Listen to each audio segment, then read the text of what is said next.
I will kick things off. Hi, everyone, and thanks for joining today. My name is Jessica Dill, for those that don't know me. I work in the research division at the Atlanta Fed. That's my full-time job and one hat that I wear, but I also wear a few other hats. And one is the past president of a local nonprofit called the Atlanta Economics Club, which is a professional organization for economics professionals.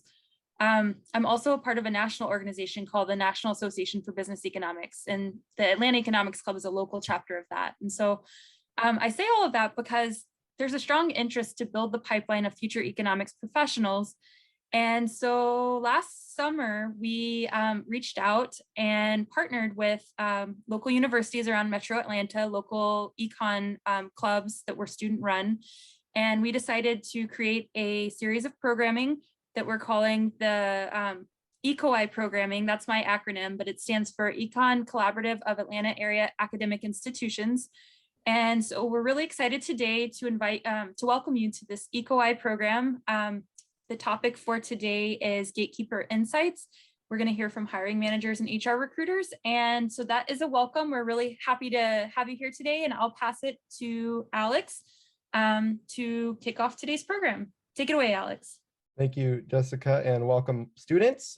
Like Jessica mentioned, our panel title is Gatekeeper Insights, Tips from Hiring Managers and HR Professionals. I'm really excited today because we have a really great range of panelists today that can speak from multiple perspectives on not just the importance of having an internship before we enter the workforce, but also on, how do we get these great internships? So I'm really excited for that. To give a brief introduction on myself, my name is Alex Blecker, and I am a junior at Oglethorpe University, double majoring in economics and politics.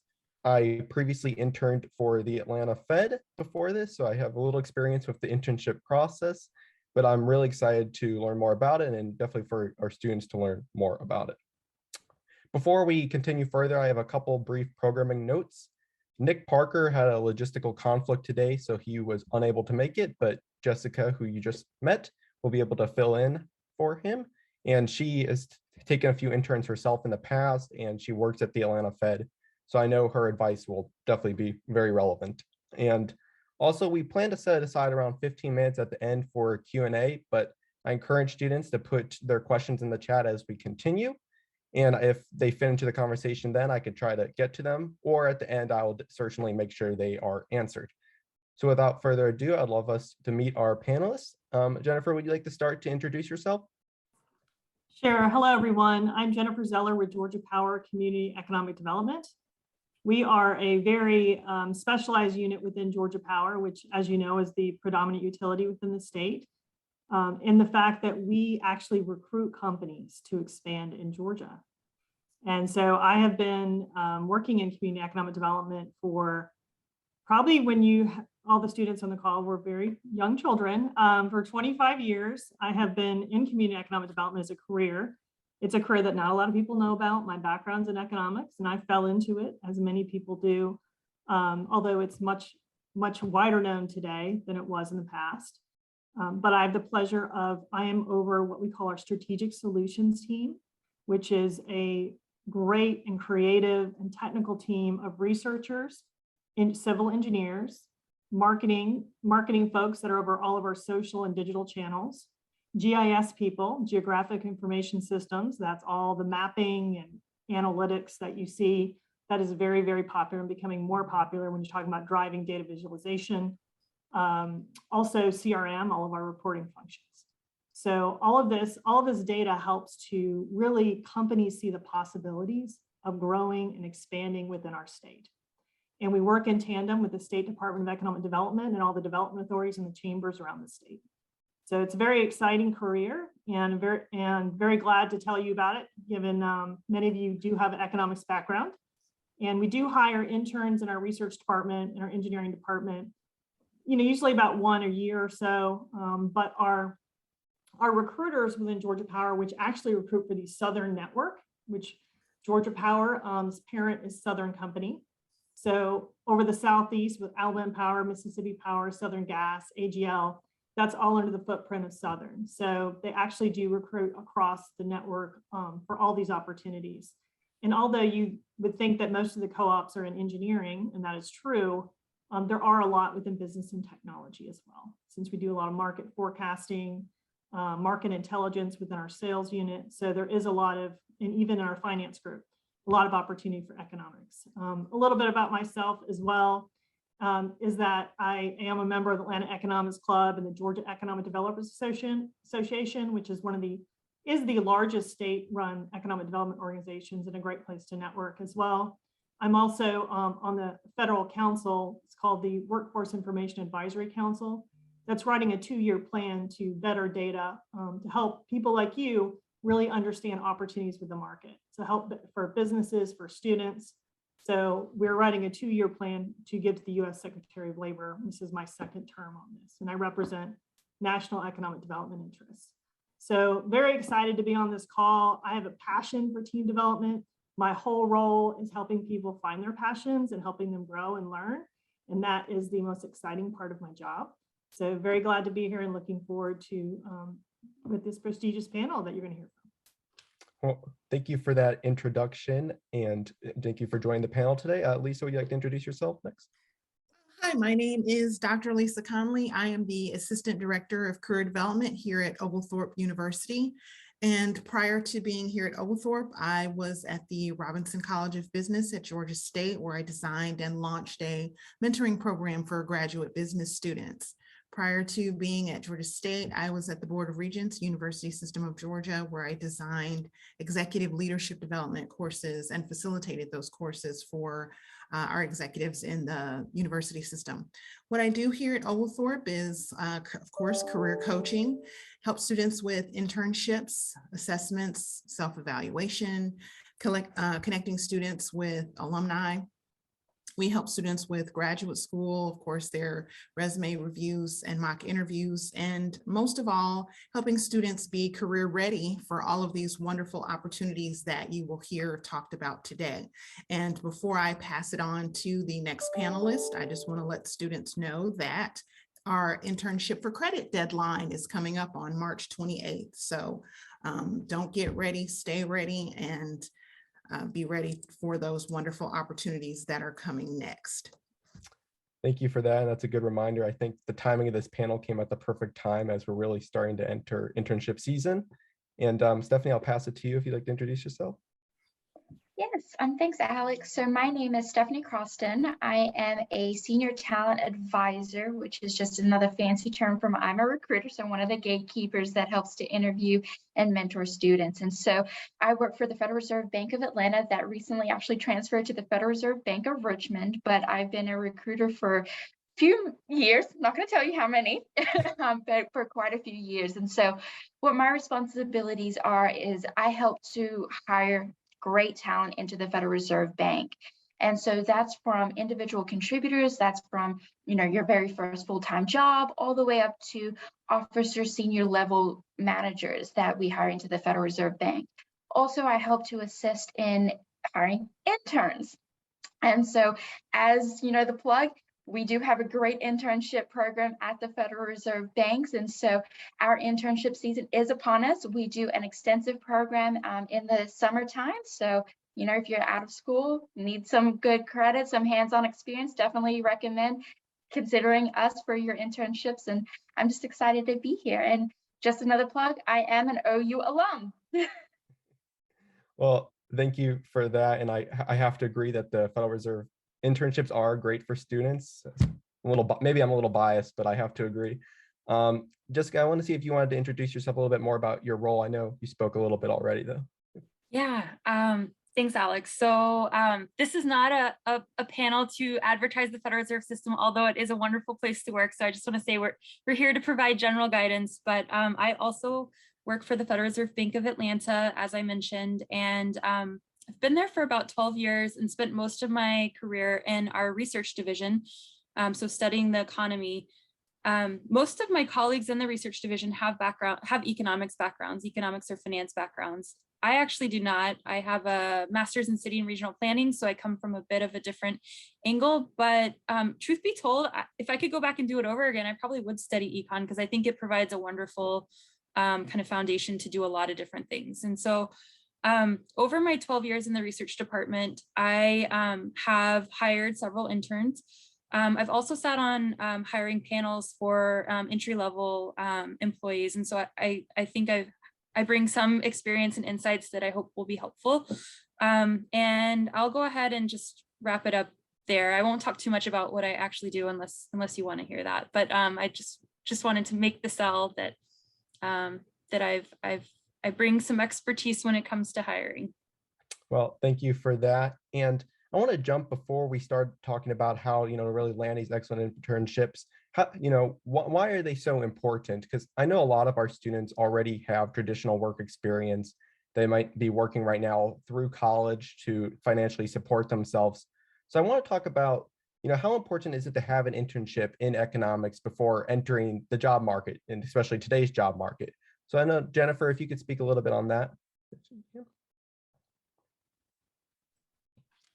Yeah, I mean, I think the ideal candidate, when we look at it from our perspective at Georgia Power and Southern Company, is really showing, a candidate that aligns with our values being safety first, unquestionable trust, superior performance, total commitment. We look at the whole person, and we want to see that community investment and also investment in the work that they desire to do. It doesn't have to be an exact alignment, but certainly when I look for that person where their passions or what has led them to the natural interest aligns with the job. And I think that's where someone will be happiest and be most fulfilled in that role. Everyone on this, every student that's listening to this right now has to understand this is the most competitive market I've ever seen in my career.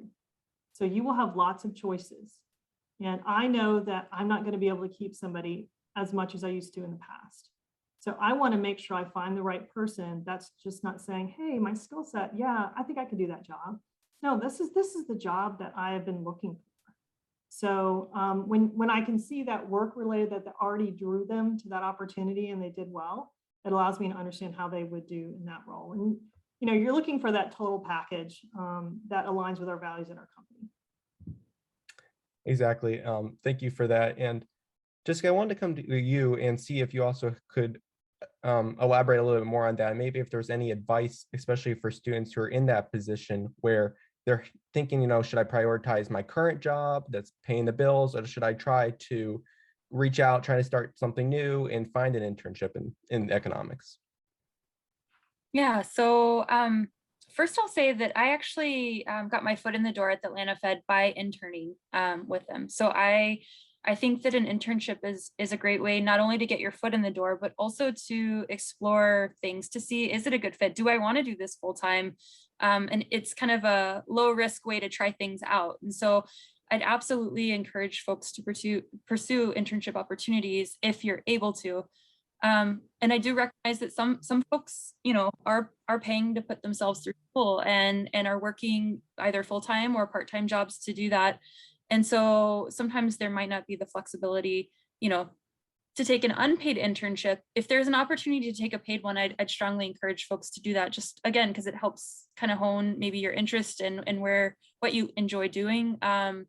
But then when it comes time for a full-time job, if I was considering two candidates and on paper they had similar GPA, they looked similar, all else equal, except one had an internship in the industry and one didn't, I might give the edge to the person that had that industry experience if I didn't know anything else about them and they looked otherwise equal. And so I think that's just something to consider. But obviously, you got to pay the bills. And so I think there's respect for that. You learn skills regardless of what job you have. And so as long as you position those skills well in the interview, I don't know that it has to be an internship, but I do think it's important and can add a lot of value. Yeah, that's a really great point. And I think now that most of the students here that are already in this panel, oh, well, of course, I'll go to you first, Stephanie, if you had a comment add to that. So. Yeah, I was just going to add, it's also a good way to really see if this is the career you want to do, because most of us are going to school. We sometimes go in not knowing what we want to do, or we have an idea and then we get an internship and really decide, no, that's really not what interests me. And so it's a good way to try out to see, do I want to continue with my degree down in this avenue? And it's also a good way for you to start building a networking connections. Internships can help you do that. I know with me, I had an internship while I was going to Oglethorpe, and I was one of the lucky ones that it was paid. but I found it through an old alumna who I connected with her, and she was able to allow me to come in and I was able to be mentored by her. And then it allowed me to kind of fine tune what I wanted to do with my career, because I know when I entered school, I had no idea. I had no clue. And so by doing that, it allowed me to say that I wanted to get my major in business administration. That allowed me to stay very broad and then get an economics minor. And so internships are really able to help you do that. It's able to give you the professional skills, get an understanding of exactly how the world works when you go out into a career, how people network, and really decide, is this the right fit for me, what I wanted to do with my life, and if this is an organization, because culture is a very big also factor into considering a job, in my personal opinion, because you want to make sure that you're going to feel comfortable there. That's a great point. And like you mentioned, I mean, I've worked both traditional work experience and an internship, and the networking opportunities with an internship far surpass that you're going to get at a traditional job. So that's definitely an important consideration. And Lisa, if you'd like to add anything. Sure. I wanted to go back to what Jennifer was saying about, having to work a job or a traditional job and potentially not being able to take an internship. Even if you're working at that traditional job, every organization has some sort of economic platform. So speak to your professors and thinking about, because sometimes it's creating an opportunity for yourself. Go out and seek. There are also micro internships that are short-term projects that students can do to gain experience and come to career development. We can talk to you about that, but there's opportunities to create projects, do project work in econ, talk to your professors about that, or in your own organization, depending on whatever that is. Everyone has some sort of economic platform that they're working with, whether it be sports or entertainment or Publix, whatever it is. Go to your supervisor and say, I am a student majoring in econ at Oglethorpe, and I'm interested in this type of project. Is there something that you can give me that I could work on and add to my experience? No, that's a great point. And Jennifer, I'll come back to you if you'd like to add in anything. Yeah, I was just going to add the importance of thinking about references with an internship. I mean, I do call the references. And if you have, work experience or an internship, obviously they're really able to speak to how you contributed to that professional environment and what your skill set is. So the value of having that versus not having it on application are pretty big. I'll also say I wanted to mention, and I think it was mentioned by Stephanie, you get an internship and maybe it's not what you thought, and maybe you're finding your passion running in a different way. And I've had that several times. And I also think it's my role to help that student understand what that is. Because sometimes I said, I really see you jumping on all these policy issues. It seems like your passion is really around policy and writing. Maybe that's your next career. So I take upon myself to really understand, where they're getting jazzed, what the projects they seem to be honing in on, to help them understand that as well. So think of it as an exploratory opportunity to work with that leader to understand where your strengths lies and what career opportunities, even within the corporate environment. I could think of Georgia Power Southern, where they could fit in versus our particular organization. Definitely, thank you for that. And I think now that we fully get that, we definitely should be trying to pursue these internships. The question transitions to, how do we get there? So I think we all know the first step is always forming that resume and putting together a resume to submit to employers.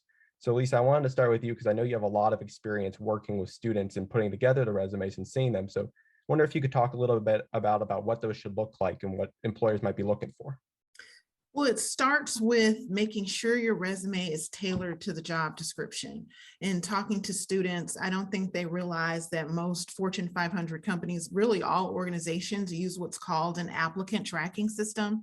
And that tracking system is looking through your resume for the keywords that they're rating you. It's like, is this applicant a 60% match? Are they a 90% match? Are they a 95% match? So it's based on the algorithm that the organization has set. So you want to make sure that your resume, yes, is organized. It doesn't have any typos. You're going to come to career development for us to help you with that.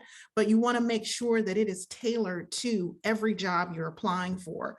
I know that we get like, oh, I'm applying for all of these jobs, but it is so important for it to be tailored to that specific job description. And whatever words that, if the Federal Reserve Bank calls it one thing, policy analyst, and someone else calls it a policy researcher, you want to make sure that your resume says if wherever you're applying, you call it what they call it, so that it's tailored to that specific job description. But absolutely using a professional template, coming to us to help you edit it, and highlighting your skills and highlighting your leadership skills, making sure that you're putting yourself in the best light that you can to apply for that specific job. And that's what we help students with every day of, oh, I didn't realize my work experience that, oh, I'm only working at the country club. That's not important related to econ. Well, actually, what did you do in that job? Let's talk about that. Let's brainstorm. Are there things that you can pull in that make sure, again, highlights you in the best light? That's really great advice. And I also want to look at it from Stephanie's point of view, because I know you act often as the first line of defense for the employer. So you're kind of on the flip side of it. And I wanted to see if you had anything you'd like to add to what the resume should really be looking like and what attributes help students stand out. And to that, also, how important is GPA? I know some companies might have a GPA requirement. So if you could speak a little bit to that. Excuse me, yes, I'd be happy to. One thing I want to make sure I point out, your resume should be concise. Your resume should not be 5 pages or more. It should not be 10 pages. Please take mercy on the recruiters that are looking at your resume, because we go through a lot of them and we do not want to look at pages and pages of your resume. If ideally 2 pages is the nice sweet spot, don't go over 2 pages if you can. But I think that it also depends on the amount of experience that you've got. If you've only just in college and you've got a few jobs, 1 page. You don't need to go to 2. But if you've got, a couple years of experience, like you've got 5 to 10 years of work experience, 2 pages, it's good, it's okay. But yeah, concise is very much appreciated. And just kind of going off of what Dr. Conley said, tailor your resume. You should not have a basic resume that you should apply for all these jobs, because we will not look at your resume and say, oh, you didn't really take a look at the job, you don't really understand it, you didn't really highlight the skills of how it could be transferable. So really make sure that you've got, if you want an objective statement, how your skills, that's your total preference, or if you've got technologies, or if you've got specific positions that correlate to the position that you're hiring or you're applying for, really make sure that those are at the top of the page. Because again, my eyes are going to go to the first couple of things that you're going to show, that you want me to see, that how your job, your experiences, your education translate to the position that we're looking to hire for.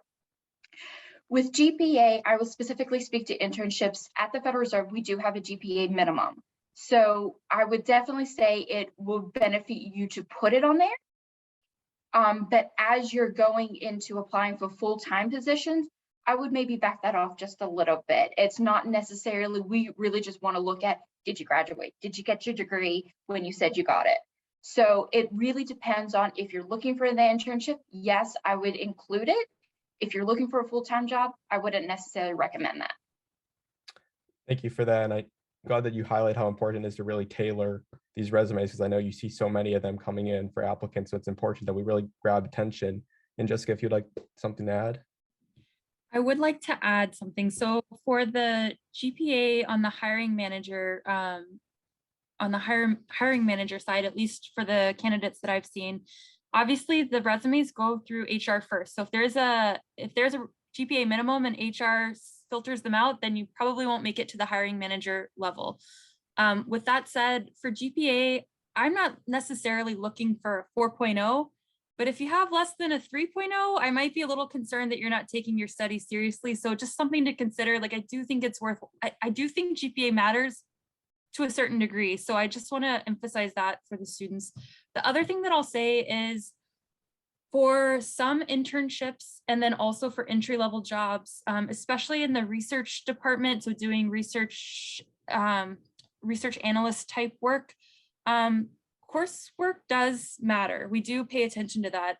In the research department, a lot of the economists are looking for their analysts to have certain econometrics courses or certain math courses. And so listing those can be helpful. Not all of, we don't want to know all of your courses, but kind of understanding the skills and background that you need for the position and then tailoring your resume, again, specifically with coursework to that is helpful.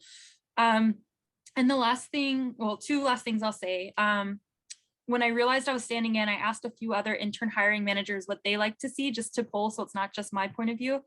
And one of my colleagues who does a lot of intern hiring in our supervision and regulation department said she personally loves to see interest listed at the bottom of the resume, maybe just a few, but she said it helps her understand who you are as a person and what you like to do. Like you're not just something on paper, that's taken these courses and has this GPA. And so if you're an athlete or, whatever it might be, language is spoken, like that's always kind of nice. And the last thing I'll say is I have reviewed some resumes where the student didn't have work experience or internship.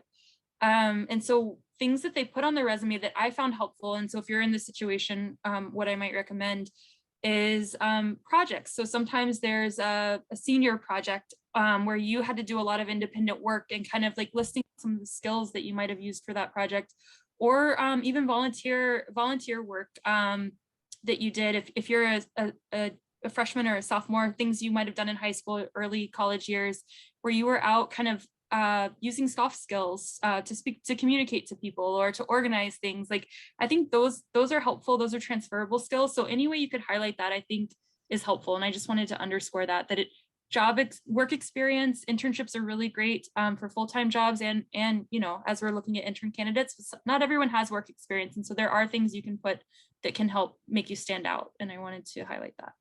I think that's a really great point, especially for students who are looking for their first internship or getting their first job experience. You have relevant skills that you could put on a resume, even if you haven't worked in the past. And Jennifer, I'd like to come to you if you have anything to add. Yeah, just to add to what Jessica said, I think, what we're all looking for is that critical thinking element and that ability to really showcase that in your work if you don't have an internship. But, getting back to the GPA question, at Georgia Power and Southern Company, we're looking for technically and academically sound students that possess a strong work ethic and that show an engagement in the campus and the community as well. So it is that well-rounded commitment that aligns with our values. And on the technically and academically sound piece, 2.8 GPA for a co-op and 3.0 or better for GPA for an intern. So 3.0 and above intern, 2.8 for co-op. So we don't really look at candidates below that. That aligns with that technically and academically sound. And I do absolutely agree with the interests. Love to see the interests. It really helps me understand how people tick and what they're dealing with. I've had someone put winemaking and woodworking on their resume and was fascinated. It just allowed me to see how technically minded they were. And they became one of our best engineers. So it's interesting how that creativity can align in all different interests. Mm-hmm. Alex, can I make one more comment too on GPA for time for entry level, like first positions? I would agree with what Stephanie said almost always, except there are entry level positions in the research department at the Fed that we call pre-doc RAs, which stands for pre-doctoral program research assistant. And basically what this is an opportunity. Say you want to go get your PhD, but you're not quite ready to apply to grad school. This is an opportunity where you could get some work experience and work with a researcher to build these skills. And again, when they hire for these positions, they are looking for certain GPAs and they are looking for certain courses because they want to know that this student who's graduating is going to be a strong candidate for a PhD program. So if you don't list that, maybe you are, maybe you aren't, it's hard to know. So I would encourage you, if you're looking to go into a research kind of position, that you do keep in mind that GPA will matter, at least for your first job out of school, because the hiring manager is going to want to make sure that you're going to be a strong candidate to go on to a PhD program. Of course, thank you. And Stephanie, come back to you. Yeah, just one other thing I'd like to add is make sure your resume tells your story. You want it to, you present it and submit it for a job, you want the recruiter to understand exactly what you're looking for, how you're working towards getting your degree or getting the career that you're looking for. Just make sure your resume tells your story, because that's what we're going to look at before we invite you to have a phone screen with us. Mm-hmm. And thank you for that. And briefly, I want to come back to you, Jennifer, because when we spoke last week, you mentioned a big part of it was also software skills and also, not just the soft skills. So I was wondering if you speak a little bit about what software skills you might look for, especially for an econ role, and if there's any soft skills you really look for. Yeah, so the positions, I'm speaking specifically about community economic development, and everyone on my team is very much left and right brain strong. And when I say very technical and very creative, those two things are pretty hard to find because a lot of times people are one or the other. Today's world, this digital world we're in, as complex as it is, if you're looking at COVID rates or whatever, you're going to see some beautiful New York Times charts and interactive charts. And the only way people really consume information these days is when it's beautiful. So I am looking for that ability to have that creativity as well as that very technical interpretation of data, understanding of data. And we use mapping. Mapping is exclusive. If anyone wants to get in the economic development field, ArcGIS and GIS and Esri, all those applications are really essential now. So as well as the entire Microsoft Office suite and Adobe suite, pretty much, InDesign, photography, all of that. So for example, my whole research staff designs their publications. So my engineers are making 3D rendering videos of the opportunity, for example, for Rivian, which is the new electric vehicle trucks, to locate. I mean, they had to show them the conceptual beauty of where they could be over there in social circles. So it's, when you talk about conceptual, you really have to see the possibility, and it has to be beautiful. So all of those applications will just strengthen your application or the interest to do those things. And a lot of times that interest is self-driven and self-managed. So if I see that kind of aptitude already, I kind of know that's something that's, going to be natural for the candidate. Definitely. Thank you for that. And Lisa, if you'd like to add to anything.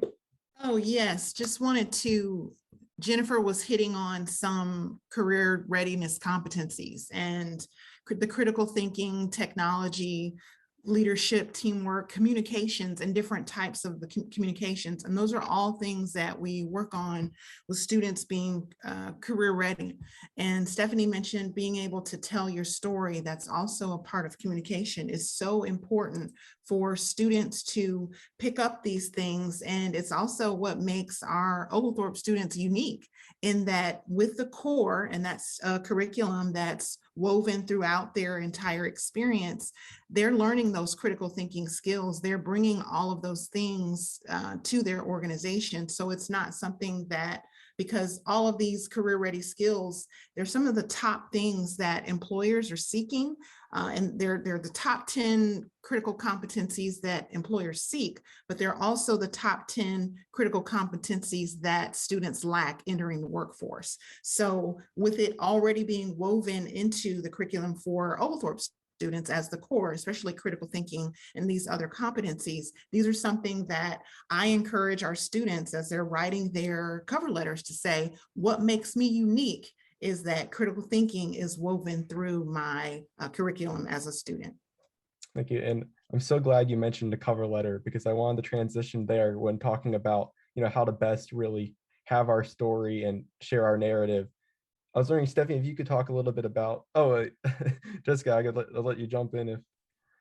I know you're keeping us moving on time, but can I say something about skills, please? Sure, of course. The cover letter, sorry. I wanted to give a few perspectives, and one is that I think the soft skills are hugely important. So if you don't come with programming knowledge, so to say, but you have really strong soft skills, I think you'll still be very successful. A lot of that can be taught on the job, but Nick Parker, who was supposed to be on this panel, hires 20 interns every semester, and he stressed that his internships are primarily about communication. they're calling folks and trying to recruit them for national survey panels. And so he said, if you can succinctly explain the Fed's mission and how our research helps make policy, then you will be successful in his internship opportunities. His interns are thoughtful, flexible communicators, and they come with great attitudes. So for him, like, that was the bottom line. I asked someone else who does more technical, and she was like, you know, it's a plus if someone comes with R or Tableau experience or Stata or SAS or MATLAB or, you know, SPSS. But having those soft skills for her too was really, really critical. And I would say for the interns that I hired, I had them doing data collection for a research project. So it was really early on. It was very tedious work. And so the interns that were really successful were kind of problem solvers, could think outside the box, because I gave them guardrails and instructions, but sometimes it didn't always fit. The real world isn't always like homework assignments where all the data is right there kind of given to you and you can figure it out. And so successful candidates, you know, were thorough, detail oriented, problem solvers. Like, I think that again, just to underscore that it's a lot of different types of soft skills, but that really rules the day. So I would make some investments there if you don't, if you feel like maybe you have some weaknesses on the soft skills. Yeah, definitely. When I interned under Nick, it was definitely a very soft skill heavy job. So that's also important in addition to, you know, having any data skills. And Stephanie, to come to you if anything you'd like to add. I would also add intellectual curiosity. That is a big soft skill that we're looking at. Can you think outside the box, like Jessica said, problem solve, but are you just curious? Are you willing to go down sometimes maybe down a rabbit hole to understand something or to start researching things? So intellectual curiosity is a big one for that. I know we look for at the Federal Reserve Bank a lot with some of our hires and our interns. So, and there's a lot of things, like if you don't have the curriculum like Oglethorpe does with the competencies, there's a lot of free resources that you can go out and start taking seminars or just do like LinkedIn learning just to get our hands around about what it is. So that way you're getting some experience. Thank you for that. And I want to stick with you for a moment, Stephanie, and talk about the cover letter a bit more. And see, I'm curious, do employers throw out an application when they don't have a cover letter? How important is the cover letter today? I will say this is a very controversial topic amongst the recruiters in the industries. We all have some very mixed feelings about cover letters. From my perspective, what I would say is you want to be safe and have a cover letter. If you do not have one, I wouldn't say necessarily managers or recruiters will throw out your application, but all it can do is enhance it. Because what a cover letter should do is it should outline your experiences, your skills, your education, and how it's going to be relevant to the job that you're interested in. And again, I will reiterate this, tailor it. Do not have a generic cover letter. You need to really read that job description for the job that you're applying for. So that way you're able to say, oh, you know, you were looking for someone who's got research experience. I spent 20 years researching Windows or whatever the case may be. You really want to make sure that you're taking things from the job description and saying in a very concise way, again, one page, not more, how your skills are going to be relevant and able to contribute to the job. I would also say really from the creative type of internship. So if you're going to be doing a public affairs internship or economic writing policy, I would definitely say, yes, you want a cover letter because it's going to show your writing skills. It's going to show, are you going to be able to communicate at a high level, make sure your grammar is correct, there's no spelling errors. It's going to really show us that assessment if you're able to communicate. IT positions, internships, I would say not necessarily as important for a cover letter, but I said, again, it can only enhance your application. So I would definitely encourage you to have one. Thank you for that. And I'm glad, Lisa, that you raised your hand because I wanted to call on you and really ask, because I know you've worked with students in the past on this, and how can students really best show their narrative through the cover letter and kind of tie that in with the resume?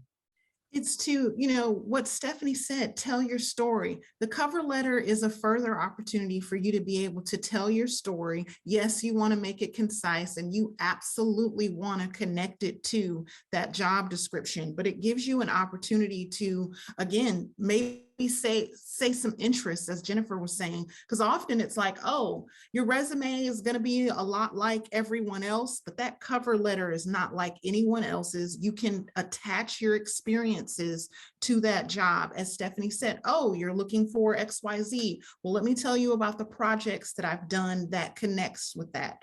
But absolutely tailoring it, and we help students with not only their cover letters, but their personal statements for grad school as well. So, but absolutely making sure that, because it just gives you an opportunity to once again tell your story, and that's going to be different from another applicant. Thank you for that. And I want to move ahead and keep the discussion going. And so let's say we're at the point where we submit all our application materials, everything looks great, and then we get that email that the recruiter wants to have a phone call with us, someone in HR talent acquisition. So obviously we're excited, but it can be a little intimidating. So Stephanie, I wanted to see if you had any insights on this and if there's any red flags that students can really avoid during that initial interview stage with the employer. Absolutely. So I will let you know, recruiters are very in tune to your voice and your emotions. So my biggest recommendation, if you're doing a phone screen with a recruiter, this is the silliest thing, but it works. Stand up and smile while you're talking. We can tell your energy from your voice. If you're smiling and you're energetic, you're engaged. If you're sitting down, you're not smiling, you're just talking like this, you can tell I'm not as engaged, I'm not enthusiastic. We want to hear that excitement in your voice. We want to hear that you're really passionate about this job, you're excited, you want to learn more. So always just, again, stand up, have a smile on your face while you're talking, because I promise you, it does resonate. I love that piece of advice. So let's say that the initial call goes great, and then now it's the big one. We're talking with the actual hiring manager, and we're getting to that point where this is really usually the last stage before an offer comes or a rejection comes. It's important. It's also very intimidating for a student.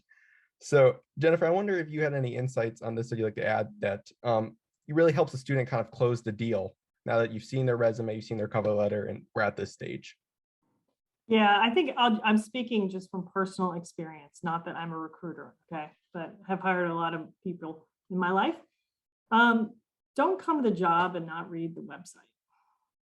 Don't ask a question. Wait, what do you, oh, I thought you guys did this, when you're in the middle of the interview. Don't Google me and quote me or something within the interview and think that's going to resonate.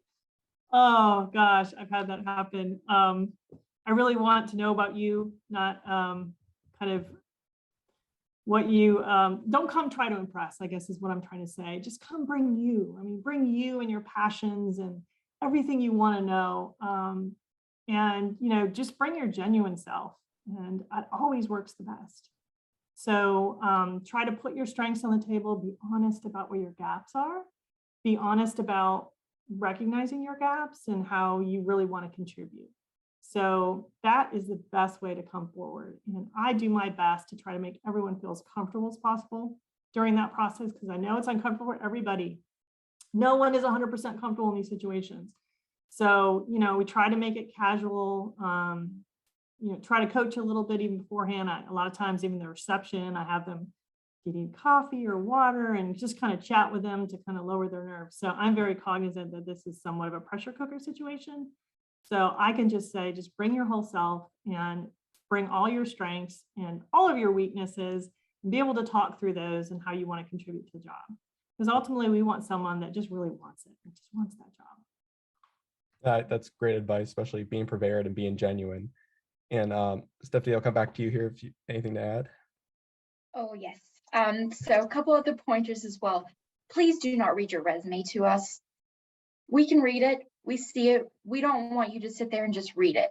Be able just to talk about it, feel comfortable. An interview should be very conversational, very much what Jennifer said. Bring your whole self to work, to the interview. We want to see who you are. We liked you over the phone because, again, you were standing, you were smiling. We liked your energy. And so bring that with you. And so I would always recommend as well is really nerve-wracking to sit in like a lobby or reception area waiting for the interview to happen. You're sitting there, people are walking by, you're overthinking everything. Just take a deep breath. just take a deep breath and try to relax yourself, because when you come into the interview and you sit down, or even if you're on a video interview, because a lot of companies are doing that right now, you want to sit there, you want to sit up, not slouch back, not too forward. You just want to sit casually and just have that conversation with the managers or the panel or whoever you're meeting with.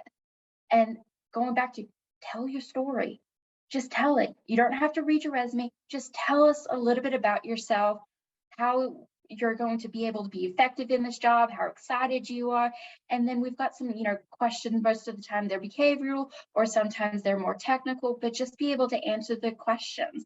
And again, just be conversational and be yourself. Thank you. And Jessica, if you have anything you'd like to add?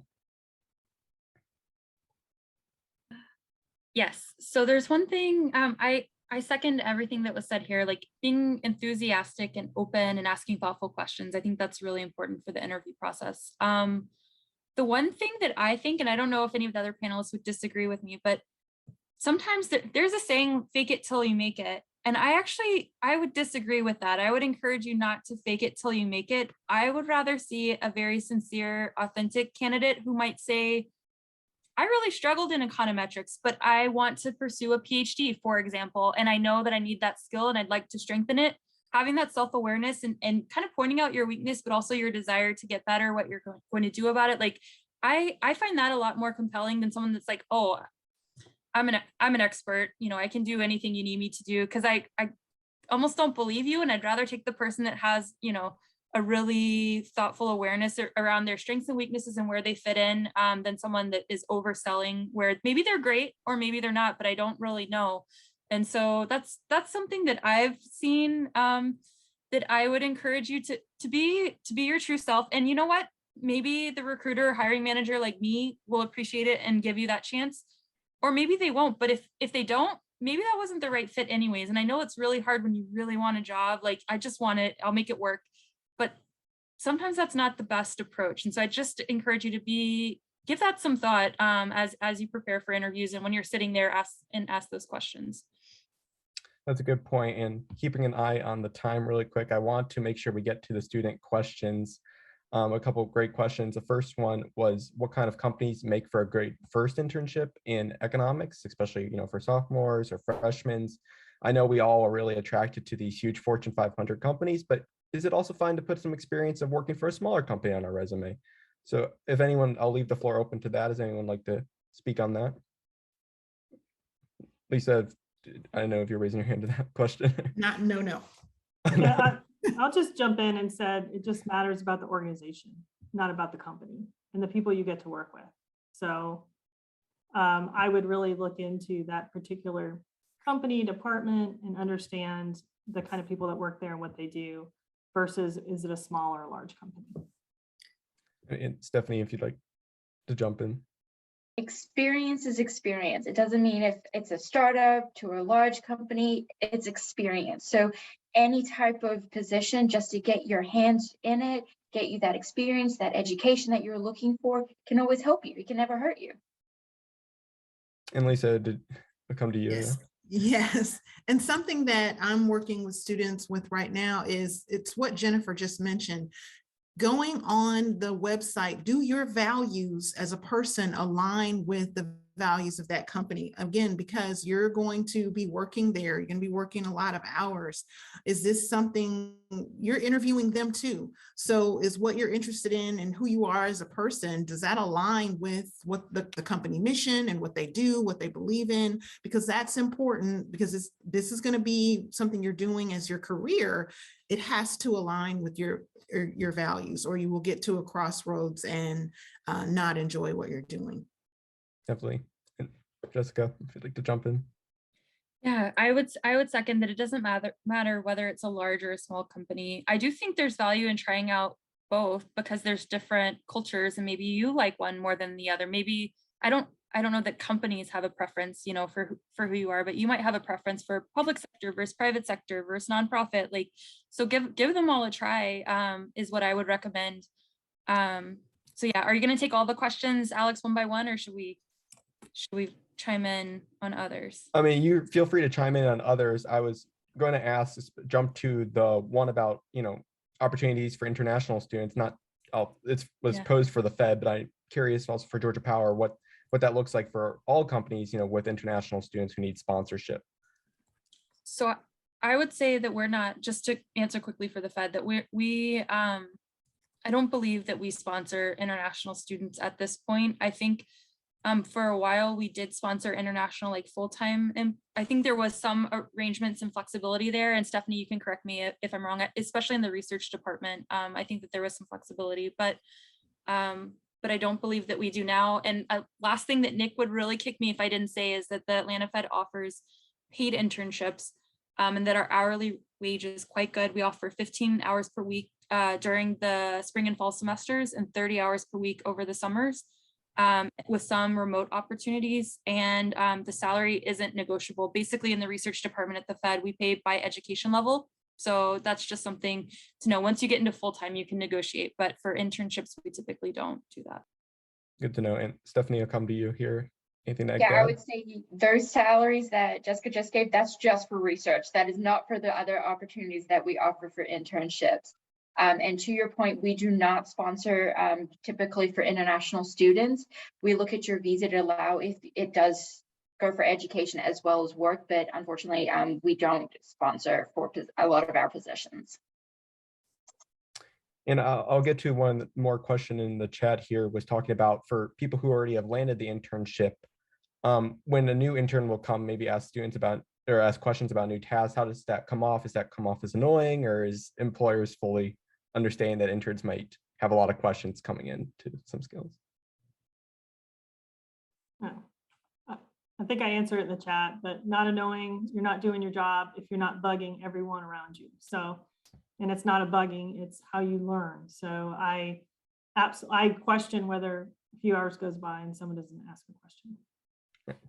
And I That's thought, good. Go ahead, please. I thought Jennifer's answer was about questions in the interview. And I want to reiterate also, if you don't have questions for the employer in an interview, that's also something that's not cool. You want to have done your research and have questions to ask. And again, see us about the questions that you shouldn't be asking, because you definitely want to understand what's going on in the department, in the role, but you want to have some very great questions to ask the employer. It doesn't have to be a laundry list, but you want to have some intelligent questions that you ask your potential employer about the role that you're going to be doing. Thank you. And Stephanie, I'll come to you with the ad. Yeah, I would absolutely reiterate what Dr. Conley just said. And then also going back to what Jennifer is saying, ask the questions. It's never a bother. We love questions. And it goes back to tying into the intellectual curiosity that we're looking for. Definitely. And as we're approaching the last 5 minutes of our panel event today, I want to ask a really general question that's not even necessarily tied to internships for all of you. Is there any career advice? Maybe there's one thing that you wish you would have known as you were just starting out that you think would be helpful for students today as they enter into the careers. I don't know. I'll start with you, Jessica, if you'd like. I'll put you on the spot. Yeah, I think the advice that I gave in the last question about, be your true authentic self, that's something that I would reiterate, and something that growing up, I was a bit of a people pleaser, and I wanted to, get the highest score and say what people wanted to hear. And then you do that and maybe it works. And then you kind of realize I'm not super happy here. This isn't what I like. Like, I think you, within reason, you be you. And I think that that will help lead to a match that's good for the company and good for you, instead of trying, to do something just because you think it needs to be done. I don't know if that makes sense, but no, yeah, definitely. And Jennifer, is there any career advice you'd like to add for new upcoming people entering their career? I guess, not everybody has it figured out. If you don't have it figured out, you're among everybody. So, I could have got 3 degrees. I could have got political science, economics, and geography. And you know what I'm doing right now? I'm doing economic development that includes geography, political science, and economics. So I'm actually, although I was all over the map, I'm in a career that's all over the map. So guess what? It was exactly aligned and I had no idea. So I think I would just tell you that it feels a little scattered. It could feel a little scattered as you kind of go through this career exploration. But I mean, you're really about trying to find your true passion and kind of what gets you in the zone. So I would say just keep persevering, and these internship and co-op opportunities are a way for you to understand where those passions can align. Definitely, thank you. And Stephanie, I'll come to you next.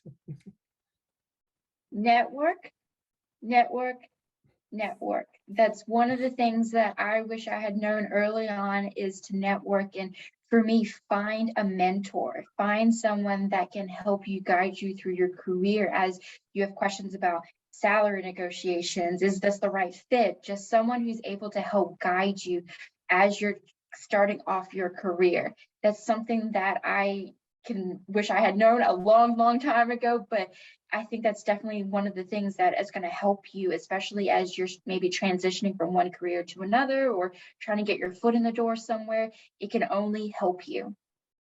Definitely, thank you. And last but not least, Lisa, I'll come to you. If anything I you'd like just to add. want to thank Jessica, Jennifer, and Stephanie, because the words that you've said are words that I've been telling the students. So it's great validation. I think one thing that I wish that I had known, sort of being back in school, but you've all mentioned it. Jessica with a master's of city, being in city planning, Jennifer, your career's all over the place. Your major is, you're not locked in. It has, this week we've been talking about, it's like a tree trunk, but you've got branches and trees. It fans out, so it's not locked in. You can do so many different things, but students they have the blinders of, well, I'm in econ, I have to do this.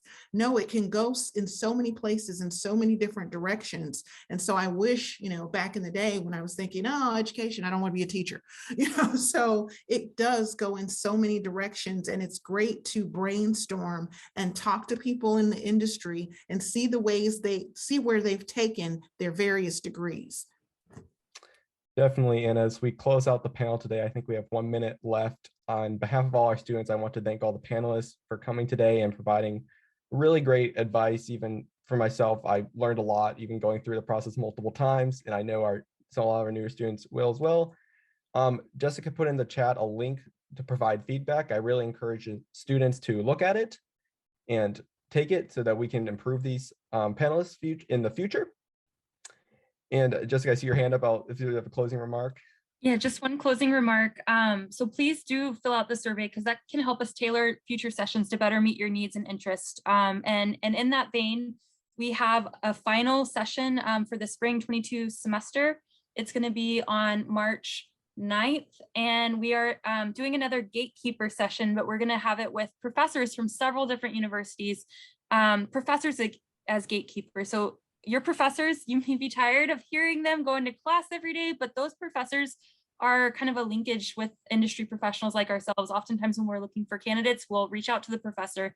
And if you don't have a relationship with them, you might not be recommended for something. And so we want to stress and underscore how important it is to build strong relationships with your professors. So come back and join us March 9th. We'll, if you signed in, we will email you and make sure you have the link to that session. So please sign in and please provide your feedback. Thanks so much. And thank you for everyone attending. I really want to say what Jennifer put in the chat, to use Handshake and also use LinkedIn, look for these opportunities out there. And with that, I think we'll close it out. Thank you for everyone attending today.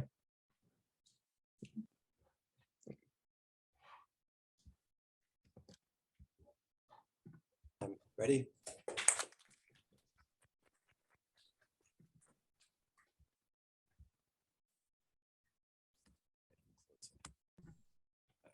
Have a good one.